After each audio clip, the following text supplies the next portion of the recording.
কোটা সংস্কার আন্দোলনে দেশ যখন অস্থির, তখন অনির্দিষ্টকালের জন্য বন্ধ হয়ে যায় শিক্ষা প্রতিষ্ঠান। ধীরে ধীরে স্বাভাবিক হয়ে আসছে পরিস্থিতি। খুলেছে সব সরকারি বেসরকারি অফিস। অভিভাবকদের প্রশ্ন এখন, কবে খুলছে শিক্ষা প্রতিষ্ঠান? শিক্ষামন্ত্রী মহিবুল হাসান চৌধুরী নৌফেল গণমাধ্যমকে বলেছেন, শিক্ষা প্রতিষ্ঠান খুলে দেওয়ার পরিবেশ এখনো তৈরি হয়নি। তিনি বলছেন, পরিস্থিতি বুঝে শিক্ষা প্রতিষ্ঠান খুলে দেওয়া হবে।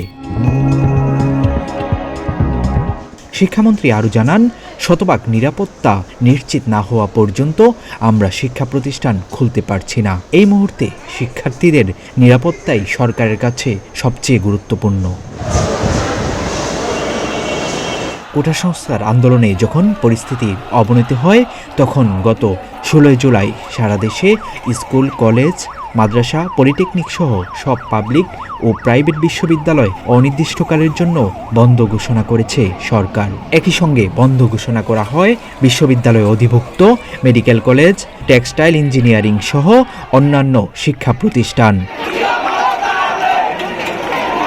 সাংবাদিকদের এক প্রশ্নে শিক্ষামন্ত্রী বলেন, চলমান এইচএসসি পরীক্ষা শেষ করা সরকারের মূল অগ্রাধিকার। তবে আগামী রবিবার এইচএসসি পরীক্ষা হবে কিনা তা এখনও জানায়নি মন্ত্রণালয়।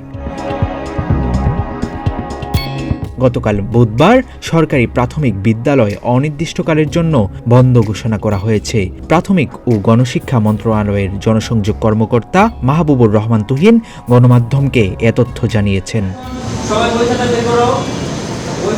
আবু বকর রায়হান, প্রতিদিনের বাংলাদেশ।